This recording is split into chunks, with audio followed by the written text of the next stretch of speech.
Olá, ferrenhos! Bem-vindos a mais um episódio do podcast Damas de Ferro, e hoje estamos inaugurando um novo bloco chamado Damas de Teres, com a ideia de justamente trazer a literatura para a liberdade e conseguir assimilá-la da melhor forma possível. Hoje vamos falar sobre um livro muito especial, que é o Cântico, escrito pela Ayn Rand lá nos meados de 1937, e que sua primeira publicação teve em 1938, um ano antes da Segunda Guerra Mundial. Onde que esse livro ele elucida, né, todos os prejuízos de ideais que atentam contra a liberdade individual. A minha frase de hoje é da própria Ayn Rand. Através dos séculos existiram homens que deram os primeiros passos por novas estradas armados com nada além de sua própria visão. E hoje eu estou, né, com a nossa co-host, a Lohane Cardoso. Tudo bem, Lohane? Tudo bem, Rafa? Tudo bem, ferrenhos? Hoje eu trago também uma frase da Rand, que eu acho que se encaixa bem no contexto do livro, que é: a menor minoria na Terra é o indivíduo. Aqueles que negam os direitos individuais não podem se dizer defensores das minorias.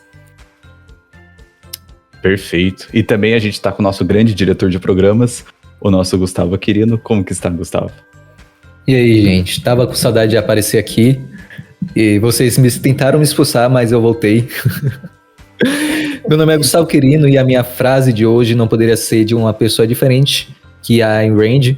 E essa frase eu tirei de um prefácio dela, do livro do Cântico, em que ela fala: aqueles que desejam a escravidão devem ter a bondade de chamá-la pelo nome. Então, sem firulas, fale logo que você deseja me escravizar. E eu falarei como que eu irei buscar a liberdade. Perfeito. E como que vocês acharam do livro, né? Primeiras impressões. Eu acho que o livro é uma crítica clara ao coletivismo. Estava sendo pautado fortemente naquela época, com os governos autoritários naquela época. E eu acho que ela tentou trazer, em forma de diário, em forma de romance, uma crítica meio que, aos olhos de quem lia naquela época, podia ser exagerada. A forma como ela trouxe a história. Só que quando a gente traz para fazer um paralelo aos dias de hoje, é preocupante porque não se torna tão absurdo assim, né? Não é mais tão absurdo a ideia que ela trouxe naquele livro. Sim. E você, Gustavo? O Cântico foi um dos primeiros livros em relação à defesa da liberdade que eu já li. Então, quando eu entrei no movimento liberal, eu já entrei com 3 livros, aquela tríplice aliança, né, que foi as 6 lições, a lei e o Cântico. E o Cântico foi o primeiro. E ele foi o livro que abriu os meus olhos para a perversidade do coletivismo. E é um livro simples, né? Pequeno, tem menos de 100 páginas. Tem 60 e poucas páginas. Coisa bem curta. Então não sei se é considerado um conto ou uma novela, porque é tão pequeno e a densidade é tão alta, né? Porque muitos livros pequenos não têm uma densidade tão grande quanto ele. Densidade em relação a ideias, em relação ao conteúdo, ao que a autora quer passar. E esse livro é basicamente a síntese da filosofia dela. É claro que não é um livro de filosofia, mas se você quiser realmente entender o que é o objetivismo e as suas implicações pessoais dele, que às vezes nós criamos a abstração do que é o objetivismo, mas se você quer saber como ele se aplica no seu dia a dia, então ler o Cântico me traz isso de novo, né? E essas são as minhas impressões iniciais que eu tive há 5 anos atrás e que eu tive de novo quando eu reli esse livro. Perfeito. O que na verdade, eu sinto é justamente pelo contexto da época, né? Então, eu sou uma pessoa que gosta de estudar história, principalmente pegando essa época da Segunda Guerra Mundial e de como que ascendeu, né? Tanto o nazismo, o socialismo e yada yada. Né? E é engraçado como que um livro, né, sobre essa questão de individualismo e sobre a crueldade do coletivismo surgiu justamente um ano antes da guerra, né? Então surgiu onde que estava no auge do poder ali todo tipo de coletivismo e que se perdurou por tantos anos e parece, né, um dos grandes erros da humanidade de repetir o passado, né? Porque hoje em dia a gente ainda tem o mesmo problema com o coletivismo, uma coisa que a gente já viu no que dá, eventualmente, né? Inclusive, né, Gus, você falou que foi o primeiro livro, né, que tu leu. Como que foi, né? Como que tu era antes do Cântico? Eu era um comunista safado, brincadeira. Cara, eu não diria que eu era uma pessoa de esquerda, longe disso, mas eu era uma pessoa que tinha muito em minha mente pressupostos coletivistas. Então, por exemplo, eu não acreditava que... Eu tinha certa convicção de que se for para um bem maior, vale o meu sacrifício, vale o sacrifício dos outros, se for para o bem maior. Então, se fosse para ajudar uma quantidade grande de pessoas, a gente poderia sacrificar aquele outro indivíduo porque o valor da vida dele não é tão grande quanto o valor de tantas outras pessoas. E quando eu li ele, meio que destravou uma chave que eu finalmente percebi a perversidade que é isso. A perversidade que é tratar o indivíduo não como um fim em si mesmo, mas como um meio para alcançar outros objetivos. Objetivos esses de uma nação, objetivo de um ditador, de, sei lá, até alguém que você conhece. Quando você utiliza o outro indivíduo como meio, isso é algo perverso. E essa chave só mudou quando eu terminei o livro. Eu não vou dar spoiler, né? Mas quando teve uma cena final em que uma pessoa dá um discurso, eu comecei a bater as palmas.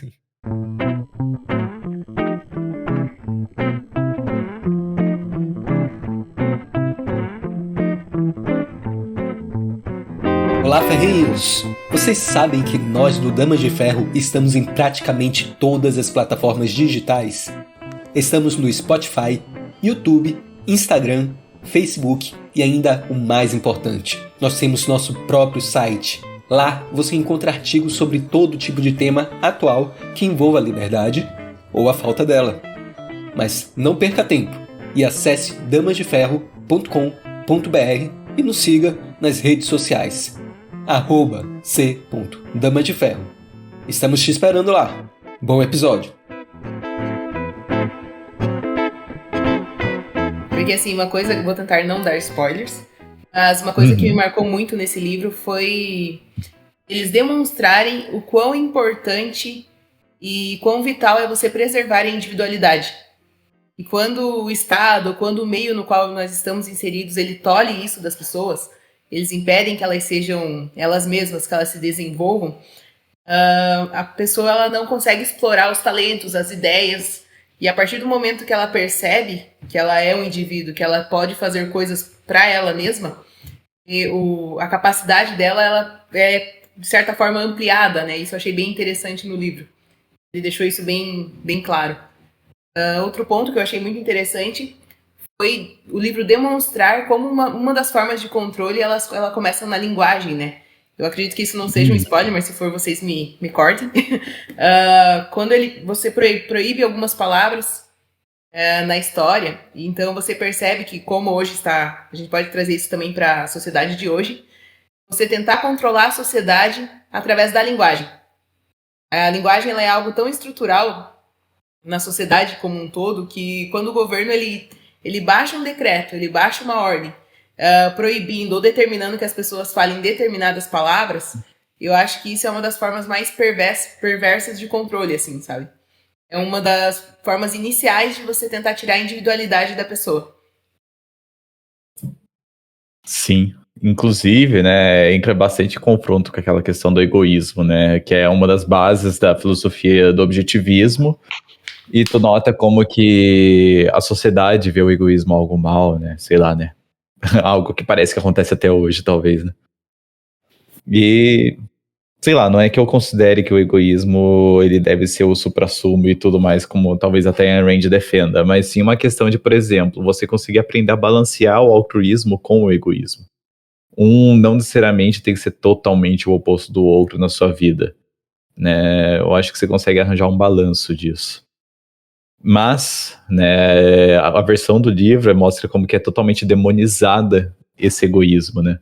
O que eu, inclusive, tinha certos conflitos no início, como você mesmo falou da linguagem, para saber se, na verdade, estava falando de, né, uma pessoa ou de várias, né?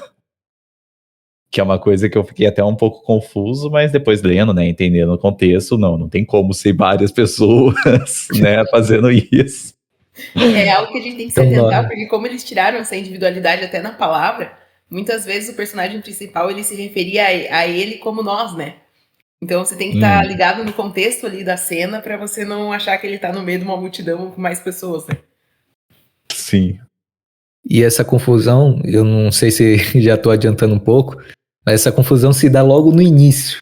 Porque a primeira frase que ele coloca, deixa eu ver até aqui que eu anotei, foi: é um pecado eu escrever isso. Então o que eu estou fazendo agora é um pecado, é um sinal de transgressão, pensar por si sóis. Então, como assim pensar por si sóis? E aí essa confusão já no primeiro parágrafo. Como é que nós vamos lidar com isso? Dá uma espécie de bug mental, assim, se você não tá tão atento à leitura, né? Sim. Eu acho legal essa parte dessa contextualização, né? Porque o livro, ele já introduz ali no mundo como já tá funcionando, né? Então não pega desde o início de como formou aquilo, mas sim já pega no fio da meada. Até por ser um livro mais curto que os demais dela, eu acho que ela tentou já introduzir o leitor direto na história, direto naquela sociedade, como não mostrou toda a formação daquela estrutura do Estado, né? Porque eu acho que nem daria tempo, porque como o Gu disse, é uma espécie de conto, né?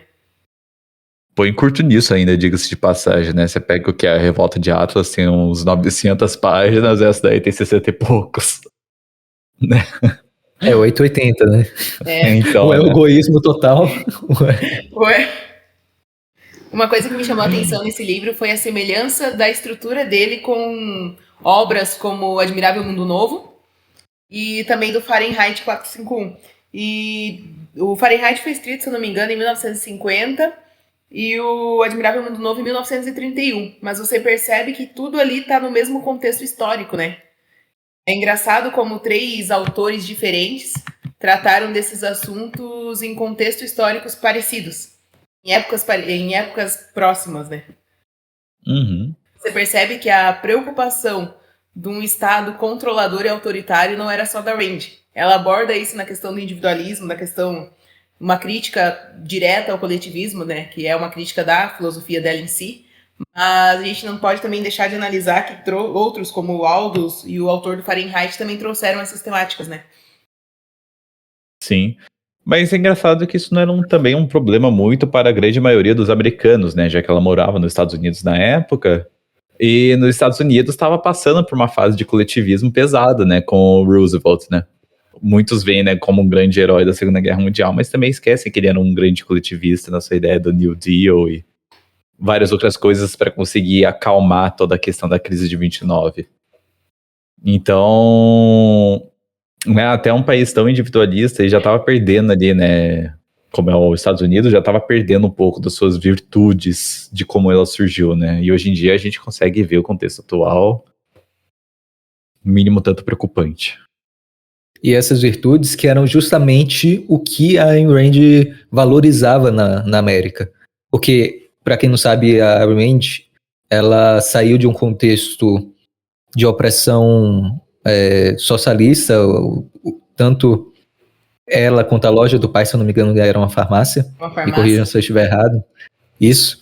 Foram destituídas deles. Então eles, com medo do que estava acontecendo com os vizinhos, com todo mundo, saíram e foram exilados, né? Eles passaram em outros lugares, mas logo foi para a América. E a América, só para contextualizar, ela e a família vivia na União Soviética, né? Só para contextualizar para o pessoal ali. Isso. Na América, ela valorizava porque tudo o que ela tinha medo, que era o coletivismo, a opressão, ela viveu na pele. E quando a América, que era essa terra de liberdade que ela valorizava tanto, estava mudando para uma visão coletivista, ela segura aqui minha caneta que eu vou escrever para esses políticos aqui, para essa sociedade que está se tornando, não só os políticos, né? Porque de certa forma, algumas vezes os políticos se tornam um reflexo de seus eleitores. Então, como o Gu traz, a Rand, ela viveu na pele os efeitos do coletivismo, né? Então acho que por isso ela foi uma defensora tão ferrenha, a filosofia dela é uma defensora tão ferrenha, assim, do individualismo, né? Tem até uma frase, né, que você falou agora, Gu, tem até uma frase do meu avô, né, o tcheco, que ele viveu, né, a época tanto da ocupação nazista, e ele fugiu antes da ocupação socialista da Tchecoslováquia, né? Que ele sempre falou, né, que cada povo tem um governo que merece, né? E a gente vê o quanto que, na verdade, a ignorância às vezes pode custar caro para esse povo. De justamente pensar, não, vamos dar um direito coletivo, umas ideias coletivistas, e o quanto que isso acaba saindo caro pra gente, né? Porque parece que eu não ligo os pontos, né? Do meu bolso até, na verdade, tá realmente eficiente, né? De maneira eficiente, funcionando ali do jeito que eles prometem, né?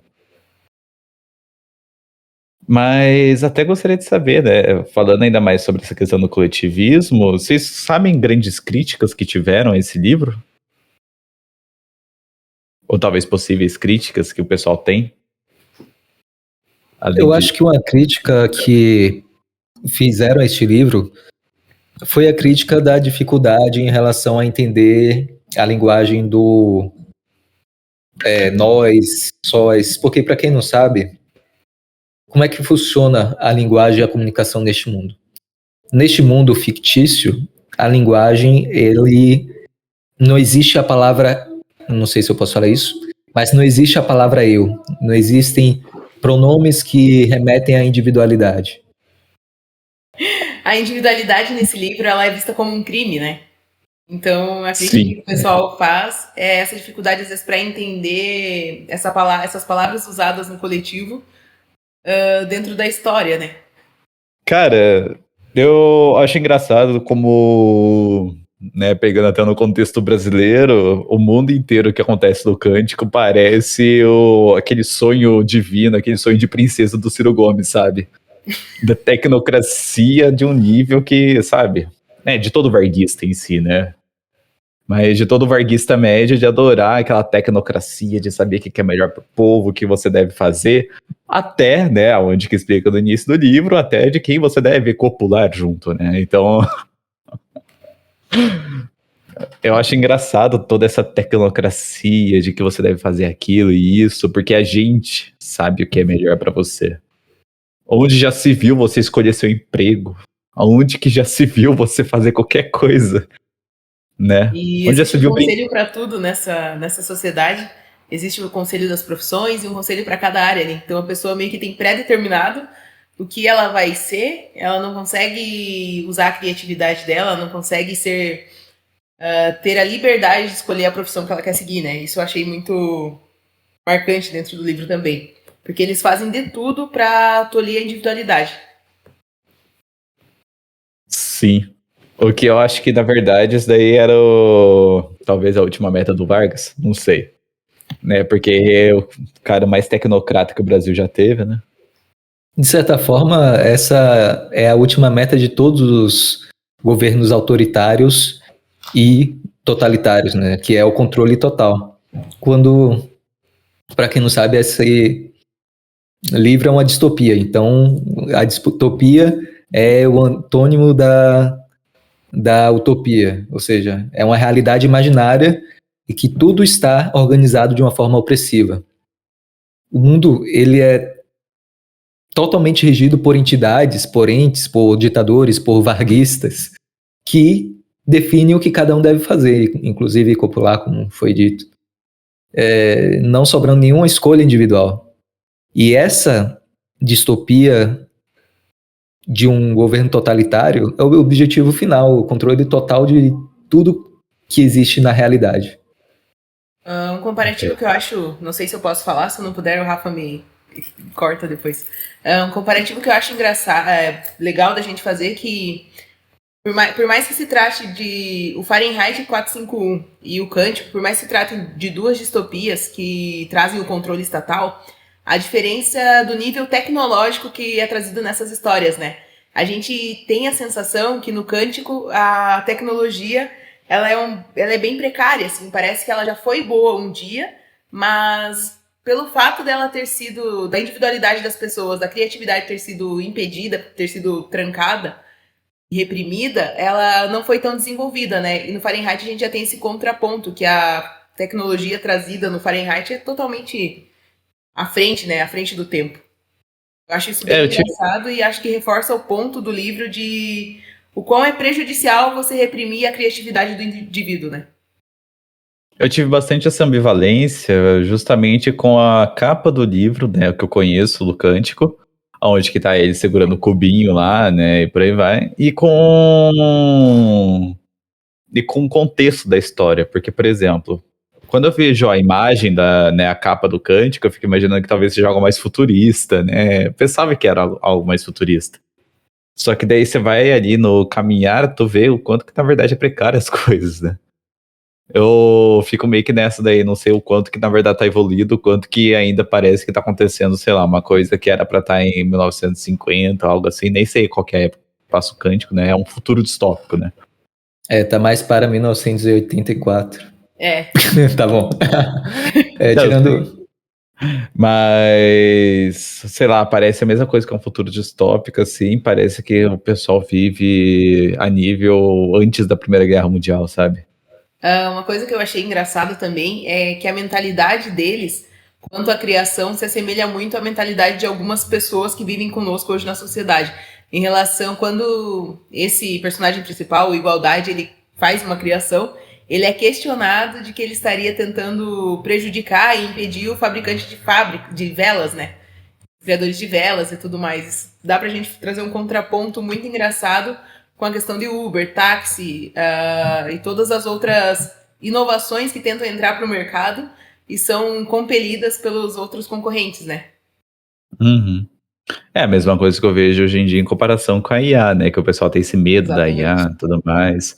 E quando eu vejo esse medo, eu sempre, tipo, também já tive esses receios, né? Nossa, virar um exterminador do futuro, sei lá, um negócio assim.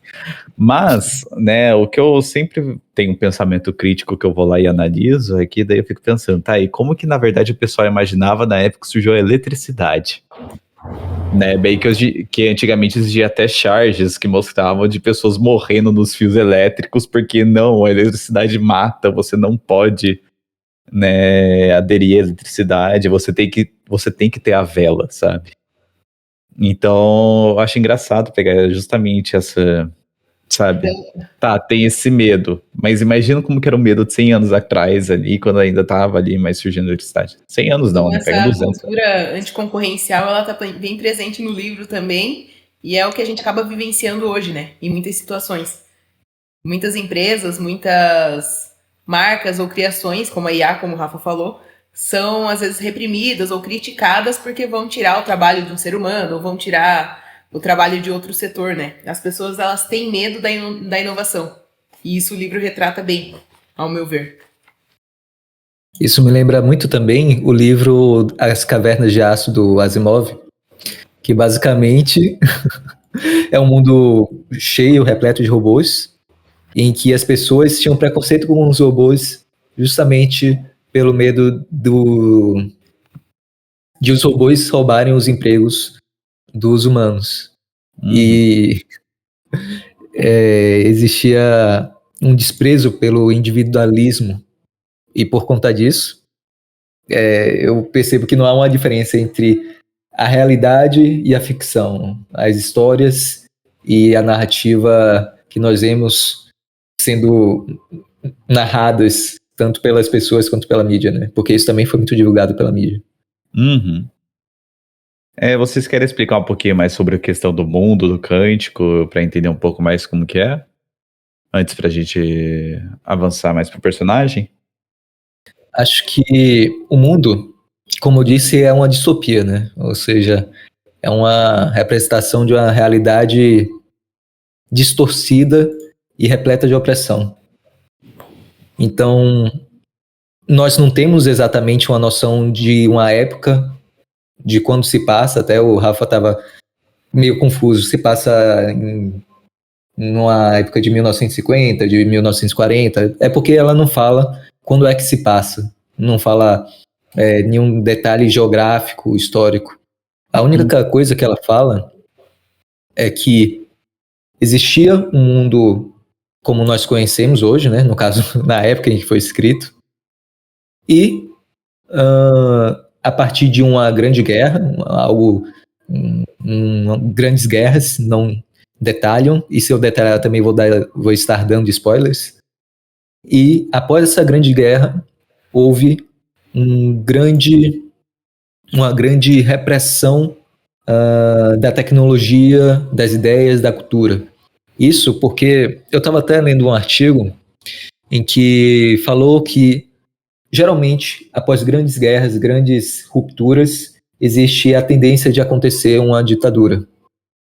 E isso aconteceu em vários momentos da história, tanto após a Revolução Francesa, em que Napoleão tomou o poder e teve a ditadura napoleônica por vários anos. Depois ele foi destituído, depois voltou de novo. Também teve o caso da Revolução Russa, em que teve a Revolução Russa, em 1917. É isso mesmo, né? 1917, daí depois foi se alastrando, né, o Outubro Vermelho e aí... Isso, e aí deu sequência a uma ditadura muito prolongada, especialmente após a morte de Lenin, especialmente com Stalin, tanto também com a questão da Guerra das Coreias. Então, após grandes guerras, geralmente há uma tendência por uma necessidade de segurança, uma necessidade de ordem, e é por isso que não é diferente também no mundo de Cântico, em que após grandes guerras eles necessitavam de controle. Pelo menos é isso que é a narrativa dos grandes líderes, né? Eles necessitam de controle, e é isso que aconteceu no mundo do Cântico. Houve uma grande opressão, tecnologia não existe mais como existe, na verdade. A tecnologia foi tão atrasada que há 100 anos atrás eles descobriram a vela. A vela. Isso é uma tecnologia nova lá. Então, para vocês verem como é que está a situação do mundo do Cântico e como é que o personagem, nós, quando começamos a ler, nos encontramos ao enxergar este mundo. Sim. Né? E como que vocês veem o personagem, né? Que ele não se via, né? Diga-se de passagem. Eu percebo que, assim como muitos de nós, ele foi tomando consciência, né? Ele foi tomando consciência do ambiente no qual ele vivia, ele foi tomando consciência que aquilo, de certa forma, não estava certo, digamos assim. Que ele estava que ele poderia fazer mais. Então, eu não sei se eu posso falar isso aqui, mas no Conselho das Profissões ele é colocado, se eu não me engano, para varrer as ruas, né? Então, assim, não deixaram com que ele explorasse a criatividade dele. Ele foi impedido, e quando ele percebe, ele vai tomando consciência da sociedade na qual ele está inserido. É uma sociedade totalmente controlada por um Estado, por um governo em si. Ele vai tendo esses estalos e conhece a outra personagem, e isso vai dando para ele uma maior... Eu acho que uma espécie de coragem, sabe? Acho que ele vai tomando, depois de ele ter tomado consciência, eu acredito que depois que ele conhece a outra personagem, ele também tem como se fosse um estopim de coragem pra tentar apostar na individualidade dele, sabe? Eu acho isso bem interessante, assim. Não sei se vocês concordam. Sim. Citando ainda meio que no início do livro, né? Mas o que eu sinto, na verdade, eu também não sei muito bem como que é a relação da Ayn Rand com Platão. Eu sei que com Aristóteles ela tem mais afinidade. Com Platão, não sei se ela tem uma aversão, né? Eu não conheço tão profundamente a Ayn Rand. Eu também não sou o maior conhecedor do objetivismo, mas creio que por ter Platão tem uma ideia de um mundo ideal, né? Um mundo ideal que não existe de verdade, por assim dizer. Porque ele está no mundo das ideias, então ela tem provavelmente teria, e quando eu terminar de ler A Virtude do Egoísmo, eu vou ter mais certeza sobre isso. É uma aversão a alguém que coloca algo no campo da metafísica, por mais que não seja necessariamente a metafísica, mas é um mundo que não existe, então digamos que seja. Acho que isso foge um pouco do que ela defende, do que ela traz, né? É porque, por exemplo, uma coisa que me lembrou muito de toda essa ideia do igualdade foi justamente sobre a questão do mito da caverna, né? Onde que Ele é uma pessoa que ele viu como que, na verdade, as sombras eram emitidas e de como que funcionava, né? Não que ocorre literalmente da mesma maneira no mito, né? Mas eu vi um pouco sobre essa questão do mito da caverna, sabe? Na obra. Talvez, a gente não tem como afirmar, né? Mas talvez tenha tido algum tipo de inspiração. Porque faz sentido mesmo essa analogia. É, bem parecido. Inclusive, mas a gente não pode muito dar spoiler, agora que eu lembrei, né? Aham.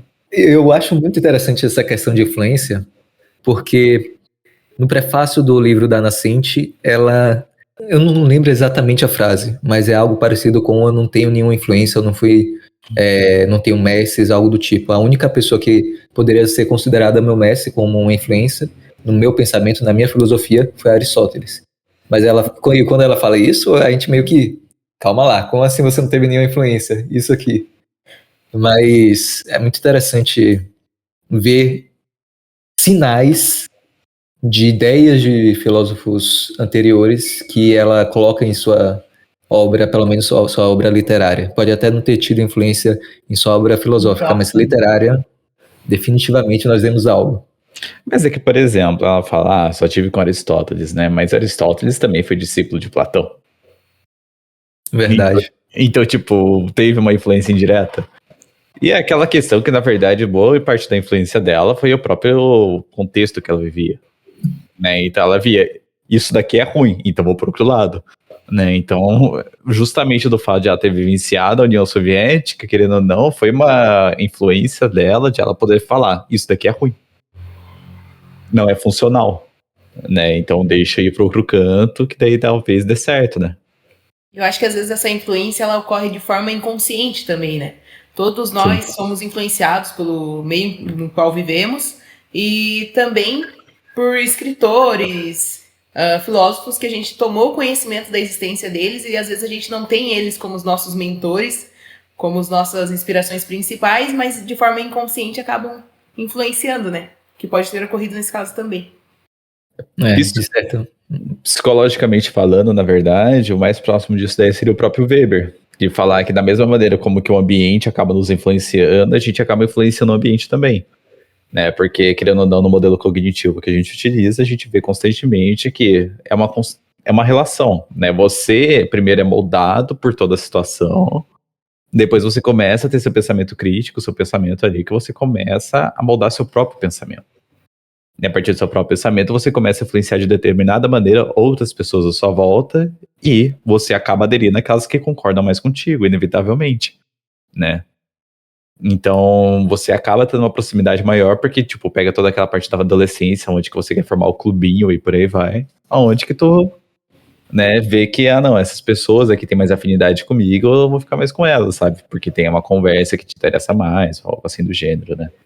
Então, você pode ver até, por exemplo, na própria revisão dos livros dela, né? Ela tinha, querendo ou não, os amigos dela, né, que revisavam os livros, né? Eu tinha visto lá sobre enquanto, se eu não me engano, enquanto ela fez o Cântico, ela estava desenvolvendo outro livro também, né? Não sei se era a própria Revolta de Atlas. Mas eu sei que ela estava desenvolvendo um livro, né? Que demorou 12 anos para ser feito. Agora eu não lembro qual que é. Mas, né, que ela tinha o seu grupo revisor, né? Então, aquelas pessoas que ela confiava e falava, ó, tá aqui, dá uma lida aí pra ver como que é, né? Que era um clubinho que ela tinha de amigos. Então, falar que não foi influenciada, eu acho difícil. E falando de Platão, tem até aquela frase famosa, né, de que a filosofia é somente uma série de notas de rodapé de Platão. E se ela foi influenciada por tantos filósofos, tantos amigos, então em algum momento ela pode ter indiretamente sido influenciada, pelo menos nesse pequeno aspecto. Podemos dar esse crédito. Uhum. E como que vocês veem, né, até uma coisa que você tinha mencionado, né, Hugo, que daí é o fim da família como o fim da perpetuação de uma cultura. Ah, sim. Vamos avançar. Na verdade, essa questão da família me chamou muito a atenção, porque rememorando ao como era o mundo, os indivíduos, que não eram mais indivíduos, né, mas as pessoas presentes neste romance, neste mundo ficcional, Eles não tinham escolha a nada, inclusive escolha a copular. E eles não poderiam também continuar com seus filhos. Uhum. E eu fico pensando que isso é basicamente o fim da família. Não, literalmente, é o que eu brinco, é o sonho molhado de todo coletivista, que é isso, né, que é basicamente tu conseguir desassociar totalmente essa parte de você ter um grupo, né, porque, por exemplo, existe a questão da moralidade, existe a moralidade social, né, existe a moralidade de um país, e existe a questão moral da sua família. Então, tipo, querendo ou não, a gente vai em escadinha para níveis morais. E eles tiram essa base inicial, né, justamente para conseguir tirar os alicerces que moldam ali a individualidade. Isso, querendo ou não, a escolha de família é uma escolha individual, né? O indivíduo ele escolhe uma pessoa para ele formar uma família. Eu acredito que isso fuja um pouco da ideia ali do livro, da ideia do Estado, de tirar a individualidade da pessoa. Eu acredito que quando a pessoa ela escolhe uma família, ela escolhe formar uma família, é uma escolha de cunho individual. Eu acho que até por isso eles acabaram privando as pessoas dessa escolha, né? Eles acabaram pré-determinando algumas pessoas para gerar crianças, digamos assim. Não digo filhos, né? Porque não seriam criados e tratados como tal, mas também para matar mais um pouquinho dessa questão da individualidade, mais um ponto, né? Uhum. Eles matam não somente a escolha individual do parceiro, mas também matam a perpetuação desses valores que o Rafa falou através da passagem, de ensinamentos, A criação, né? de criação. Então, por mais que a criança não escolha quem vai ser seu pai e sua mãe, ela ainda vai ter valores que vão ser passados por eles, né? Então, se você quer controlar tudo, você não pode controlar o filho de alguém se esse filho de alguém está com uma pessoa que ele respeita tanto, que é o pai e a mãe, e que ele vai ter esses ensinamentos. Então, você, Estado, você, sociedade comum, né? Como é que é chamado o mundo ficcional, você vai ter que tirar este indivíduo de quem possa influenciar, que possa tirar seu controle dele. Uhum. Inclusive, né, por exemplo, qual que é a funcionalidade de você ter uma família, né, de você criar um filho? Né, eu falo criar porque também é adotar, inclusive, né, é de você conseguir passar seus valores. Né, querendo ou não, é você falar, olha, eu tenho isso que eu acho legal e eu quero perpetuar isso, eu quero passar adiante. Né, a partir do momento que você faz essa desassociação, né, então você desassocia totalmente ali a relação de filho e pais, você tira totalmente a ideia de cada um ter seu pensamento crítico, de ter ali as suas questões, suas individualidades. Então é basicamente virar uma produção, sabe, de clones, né? Porque por mais que possam ter aparência diferente, pensamento é de um NPC mesmo, de falar, não, eu tenho que pensar isso porque pensar aquilo é errado. Né? Então, que é isso, você vê que é modulado em todos os contextos, minúcias ali que o mundo passa. Eu acho que eles conseguiram, né, a Ayn Rand conseguiu transparecer bem isso, né, tanto na questão que a gente citou sobre a maneira de pensar, a de trabalhar, a de procriar, a de falar, né, então vai aos poucos minando todo conceito de individualismo. É tão Né? perigoso porque percebe-se que eles usam um sistema. Primeiro você determina o que pode ser falado, como pode ser falado. Depois você determina o que você pode, com que você pode trabalhar, com que você não pode trabalhar. E tem principalmente, para acabar com o cerne, vem essa questão da família. Daí você determina quem pode ter filho, quem pode procriar e quem não pode procriar, né? Então, é algo... Eu acho algo preocupante, algo que pode até se assemelhar um pouco com as questões que nós vivemos hoje, talvez não de forma tão extrema, mas de forma inconsciente, sabe? Hoje a gente tem essa questão da linguagem neutra, que o pessoal começa, querendo ou não, impor uma forma de você falar. A gente tem essa questão do Estado determinar. Tem um artigo da Constituição que fala que as profissões são livres, né? Daí tem uma frasezinha que diz na forma da lei. Então, querendo ou não, a legislação ela impõe com que você pode trabalhar, o que você deve fazer ou não. Para você ser um advogado hoje, você precisa estar vinculado a um conselho. Para você ser psicólogo hoje, você precisa estar vinculado a um conselho. Então, assim, parece engraçado e parece distópico, a gente trazer essa questão do cântico para a sociedade de hoje, mas quando a gente se atenta aos detalhes, é assustador, né? É assustador. Sim. Essa questão também de banalizar os valores da família, que eu vejo que tem, querendo ou não, através da mídia acontecido muito. Então, talvez não seja de forma pensada, mas de forma inconsciente a gente está quase aplicando, colocando o cântico em prática. Até, por exemplo, essa parte da linguagem neutra que tu fala, né? Agora eu vou sacar uma referência da Ayn Rand, né? Só os que sabem. Mas, por exemplo, a tentativa de conseguir tornar incluso, né, a linguagem neutra é a mesma tentativa de um hipopótamo tentar andar de bike, né? Referências com Kant, né? Da maneira como ela fala do Kant. Mas, enfim. Pra quem gosta de Ayn Rand, vai entender o pensamento, o amor que ela tem por Kant, né? Mas eu gosto da Ayn Tanto Rand, que eu o gosto nome de Kant, né? é Então. Kantico. Foi ruim assim. Tá bom, parei. Ai, ai. Parei por hoje. Mas, por mais que na verdade ela tenha uma certa aversão ao Kant, eu gosto dos dois autores, inclusive, né? Eu gosto tanto do Kant. O Kant, na verdade, pra mim é um queridinho, né? E eu gosto da Ayn Rand. Porque, na boa, ficar, por exemplo, uma questão é que uma coisa não pode anular a outra, né? Não é porque você estudou algo que você tem que totalmente negar a outra coisa. Até um dos motivos de eu quero estudar o próprio marxismo mais a fundo ainda no futuro, é justamente de conseguir falar. Eu li esse negócio e eu sei por A mais B mais C porque que o dali tá errado, né? Ou que ele está certo. Isso. Não sabemos. Meu companheiro, você tem que entender que ideia de vai coletivizar. Então, não sabemos. A nossa classe operária é com reloginho de 80 pau. E trazendo aquele sofazinho passando, É a vez de gravata de 2.000 euros. Meu companheiro, você viu, na verdade, esse momento atual que a gente tá gravando aqui, na verdade, a Zanzinha, ela foi lá na Prada, em Portugal. Ai, Janjinha.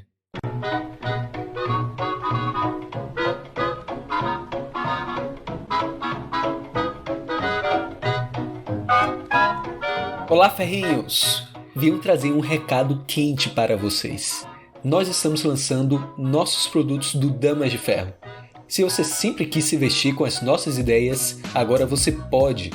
Nós estamos com camisetas e canecas exclusivas, com estampas que você não vai encontrar em nenhum outro lugar.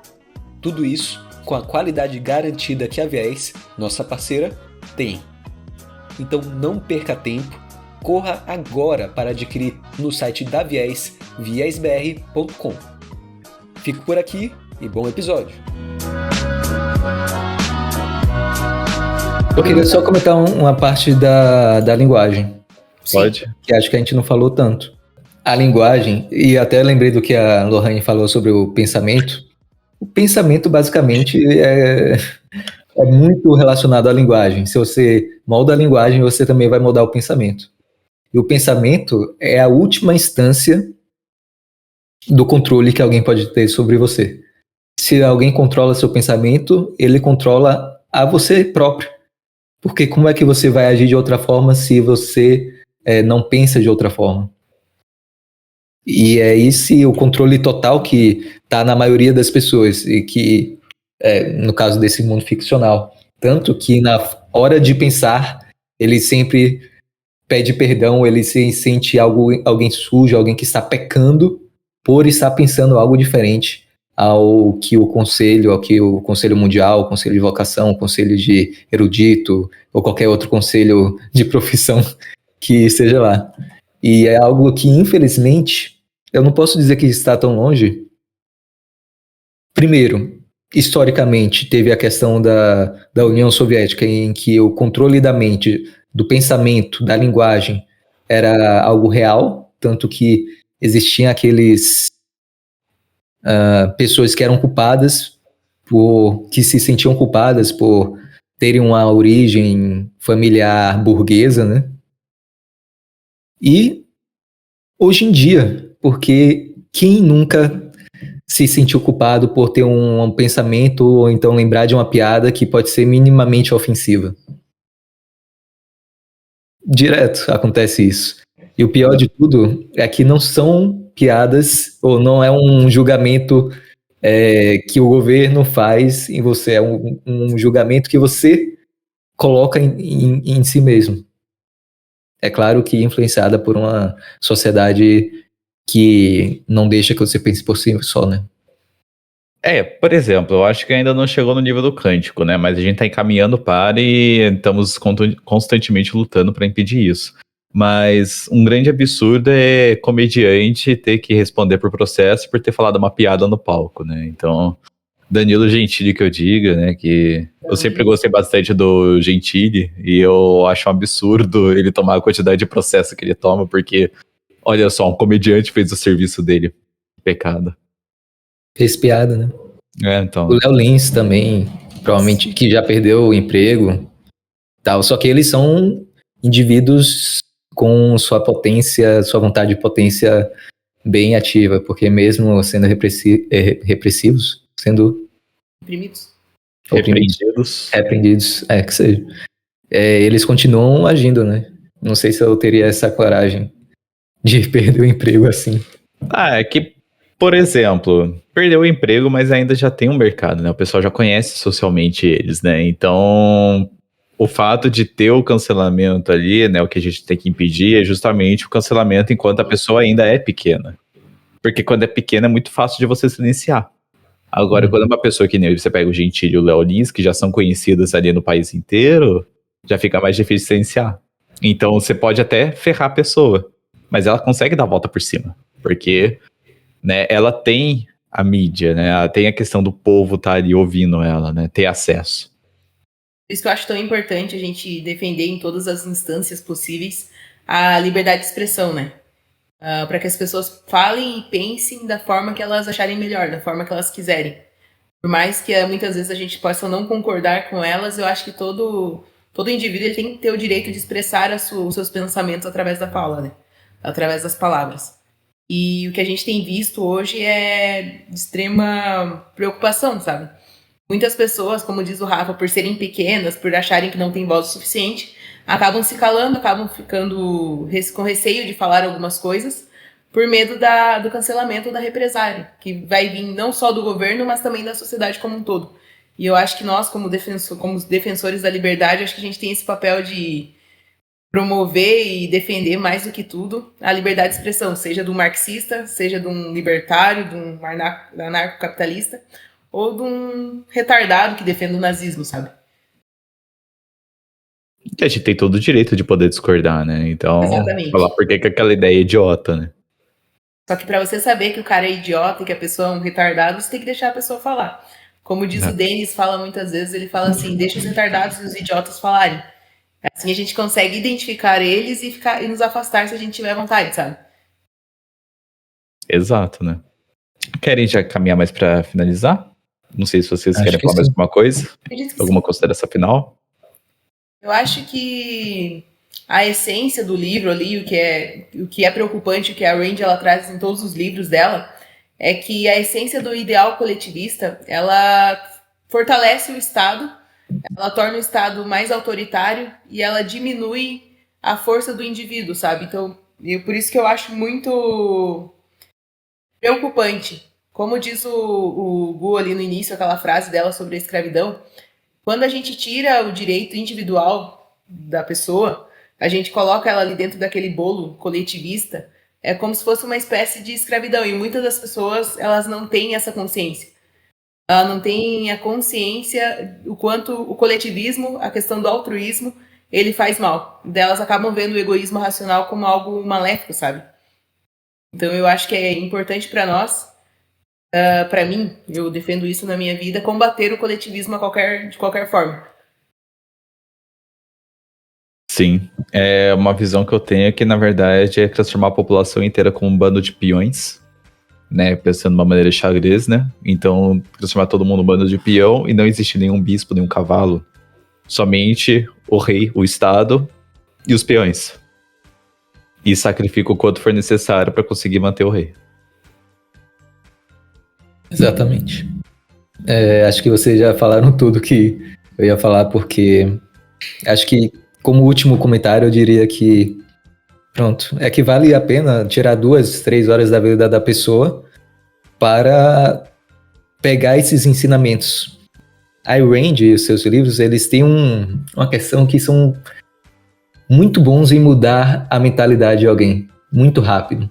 Então, se em 3 horas você lê algo e mudar sua mentalidade sobre sua visão de mundo, cara, vale a pena. Com certeza. Inclusive para indicar para outros, né? É um bom livro para indicação inicial.